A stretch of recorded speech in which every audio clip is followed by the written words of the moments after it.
Hello বন্ধুরা, সকলে কেমন আছো? আশা করি সবাই ভালো আছো। এসো আজকের রেসিপিটা শুরু করা যাক। আজকে আমি তোমাদেরকে বেগুন দিয়ে ইলিশ মাছের রান্না দেখাবো।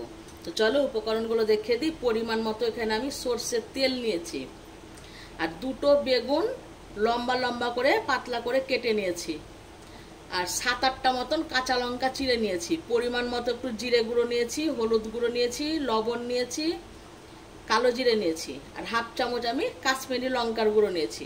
আর এখানে ইলিশ মাছ নিয়েছি। মাছটাকে ধুয়ে আমি লবণ হলুদ মাখিয়ে রেখেছি 10 মিনিট আগে।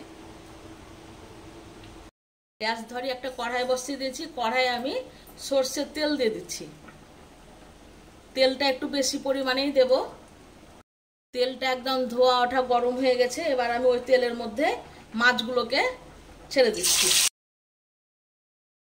মাছগুলো এক পিঠ হয়ে গেছে, এবার আমি উল্টে দিচ্ছি, যে 2 পিঠ ভেজে নেব। খুব কড়া করে ভাজার দরকার না, ইলিশ মাছ তো একটু হালকা ভাজলেই হবে। এরকম করে আমি মাছগুলোকে উল্টে দিচ্ছি।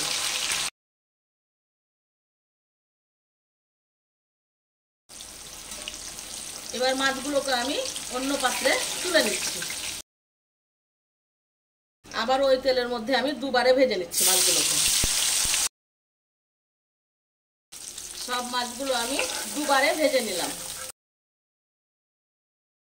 এবারে মাছের তেলটা আমি তুলে রাখছি, না তো দুপুরের খাওয়া জমবে না বন্ধু। ইলিশ মাছের তেল গরম ভাতে খুব সুন্দর লাগে খেতে। এই তেলটা না হলে তো আমাদের বাড়িতে ভাত খাওয়া হবে না, এরকম ব্যাপার একটা। তাই কিছুটা তেল আমি তুলে রাখলাম।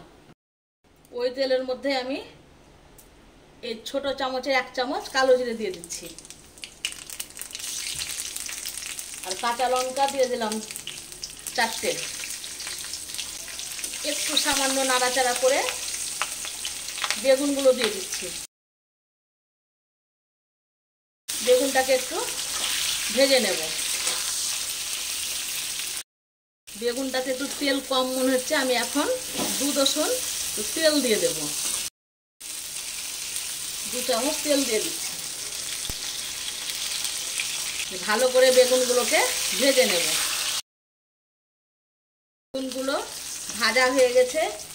এবার আমি ওর মধ্যে 1/2 চামচ কাশ্মীরি লঙ্কার গুঁড়োটা দিয়ে দিচ্ছি, 1/2 চামচ জিরে গুঁড়ো দিচ্ছি, পরিমাণ মতো হলুদ দিচ্ছি, পরিমাণ মতো লবণ দিচ্ছি। এবার একটু সামান্য জল দিয়ে দিচ্ছি। জলটা শুকিয়েছে, যার বেশি নাই। 3 মিনিট মতন এটাকে একটু কষে নিলাম। এবার আমি জল দিয়ে দিচ্ছি। ঝোলটা ফুটে উঠলে মাছগুলো তখন ছেড়ে দেবো।